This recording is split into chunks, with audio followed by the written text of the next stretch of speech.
सभी भक्तों को ओम साई राम। आज ये दूसरा वीडियो मैं बना रहा हूँ आप लोगों के लिए।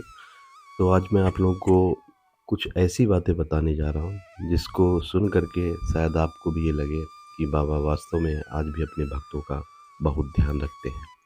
देखिए, बात उन दिनों की है जब मैं साईं बाबा को कुछ नहीं जानता था, कुछ भी नहीं जानता था। बस ये था कहीं न कहीं मंदिरों में या कहीं न कहीं टीवी पे इनकी फ़ोटो दिख जाती थी। अच्छा, मेरे पिताजी भी अपने पर्स में साईं बाबा की फ़ोटो रखते थे। तो मैंने कभी नहीं पूछा, छोटेपन से मैंने देखा, पिताजी उनके बहुत बड़े भक्त हैं। बाद में बड़े होने पे पता चला कि पिताजी भी बड़े उनके अनन्य भक्त रहे हैं। ऐसे ही एक समय ऐसे आया जीवन में जब बहुत ज़्यादा समस्याएँ आ गई थी। समस्याएँ कह लीजिए कि इतनी ज़्यादा बुरी कंडीशन हो गई थी, इतनी बुरी दशा हो गई थी कि हम लोग का पूरा परिवार रोड पे आ गया था। और उस मुसीबत से धीरे-धीरे निकल रहे थे, तभी पूरी तरीके से नहीं निकल पाए थे। थोड़ी-सी रिलीफ़ हुई थी, या हम कह सकते हैं कि थोड़ा-सा राहत मिला था, या हम ये भी समझ सकते हैं कि उन चीज़ों पूरी वो परेशानियाँ पूरी तरह से ख़त्म नहीं हुई थी। फिर भी उस परेशानियों में रहने के बावजूद थोड़ा-सा धैर्य आ गया था, थोड़ा-सा मन ठोस हो गया था, मगर परेशानियाँ चल रही थीं। और उसी बीच एक मेरे मोहल्ले का लड़का था, जो जिसे हम लोग सभी लोग मज़ाक में लेते थे, मतलब। मगर उसने जब एक बार बताया कि आपके घर में समस्याएँ बहुत ज़्यादा चल रही हैं, तो आप साईं बाबा की पूजा करिए। बालपन स्वभाव का होने के बावजूद उसके जो शब्द थे वो हम लोगों को कहीं न कहीं ये महसूस करा रहे थे कि ये मूर्खता वाली बातें कर रहा है। एक दिन उसने साईं बाबा व्रत कथा की जो किताबें हमारे घर के लोग, जो पुरुष महिलाएँ सब रखते हैं और पूजा के या उद्यापन के बाद उसको वितरित करते हैं, तो एक किताब मेरे हाथ में लगी, और एक्चुअली में मेरे घर वालों के हाथ में लगी।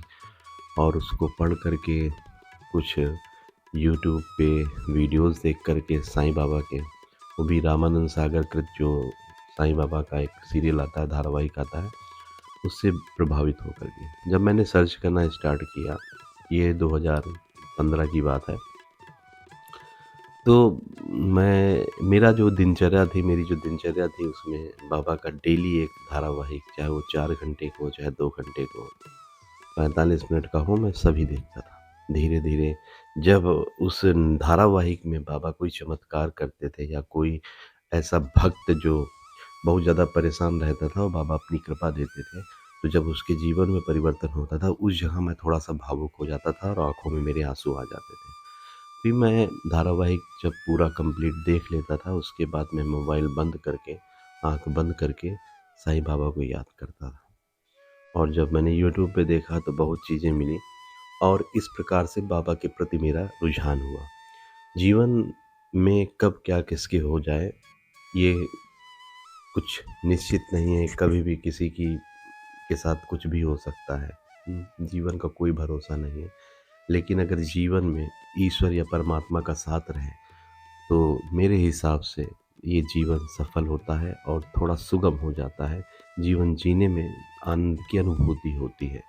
तो मैं अपने सभी साईं भक्तों से यही कहना चाहूँगा, और जो भी साईं भक्त नहीं भी हैं, उनसे मैं ये कहना चाहूँगा कि जीवन में अपने अनुशासन बना के रखिए और अपने जीवन को अच्छा व्यतीत करिए, लोगों के प्रति अच्छा व्यवहार रखिए, और मन में किसी भी प्रकार का कपट, छल मत रखिए।